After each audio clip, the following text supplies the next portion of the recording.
Charles Stroud li kien wieħed mill-pilastri fit-twaqqif ta' Net Television miet fi sptar f'Londra fejn għal dawn l-aħħar ġimgħat kien qed jingħata kura speċjalizzata. Huwa kellu 75 sena.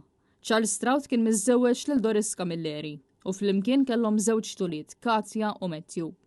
Stroud twieled f'Ħaltarxien fis-27 ta' Ġunju tal-1950 u kien ilu involut fid-dinja tat-teatru minn età bikrija, hekk kif kien jgħin lil missieru Tony fit-twaqqif ta' diversi spettakli mill-Forzi Brittaniċi f'Malta. Stroud beda l-karriera tiegħu fir-reċtar, fil-produzzjoni u f'aspetti oħra mix-xena tat-teatru fuq bażi volontarja. Huwa speċjalizza fil-mima u fit-teatru modern ma' bosta gruppi esperimentali fis-sittinijiet fejn idderieġa diversi xogħlijiet li kienu jvarjaw minn teatru fit-triq sa' produzzjonijiet fit-teatru Manwil. Huwa kien impjegat mal-Malta Film Facilities l-ewwel bħala prop boy, iżda fi ftit ġimgħat ġie promoss għal prop żbajer u aktar tard għal set dresser. Wara għatta perjodu qasir jaħdem fil-Pinewood Studios f'Londra.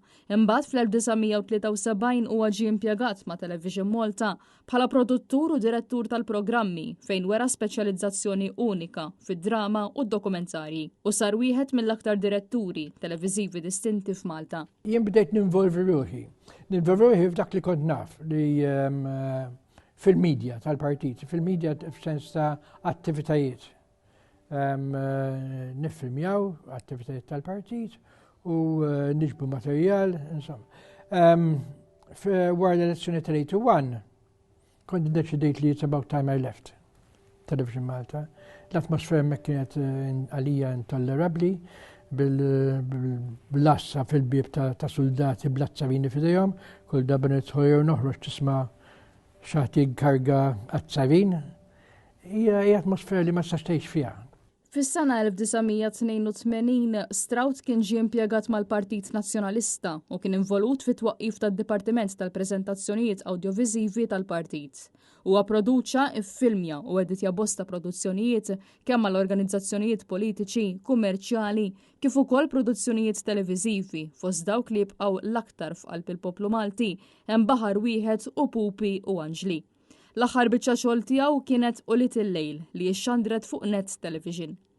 Aparti minn hekk Charles Stroud kien ingħata unura l-kontribut tiegħu lil Net Television fis-serata ta' Net Honors li fakret l-20 sena mit-twaqqif ta' Net Television.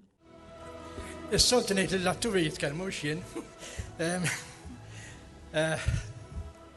Naħseb jien l-iktar ħaġa li dejjem ħassejt f'kull ma' għamilta u kemm fix-xogħol tal-attivitajiet tal-partit u anki f'Net Television kien li dejjem ħdimt ma' grupp ta' nies li kienu familja.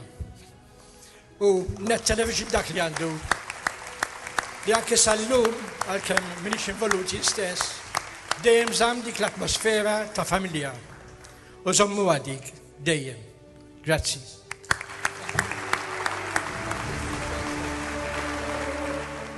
Stroud serva fuq diversi komitati fosthom il-Kumitat tal-Festi Nazzjonali bħala l-President bejn l-1987 u l-1991, fil-fondazzjoni tal-Kumitati tal-Karnival Ewropew bħala Viċi President bejn l-1988 u l-1991, fil-Mediterranean Film Studios bejn l-1992 u l-1993, kif ukoll fir-Radio 101 fl-1991.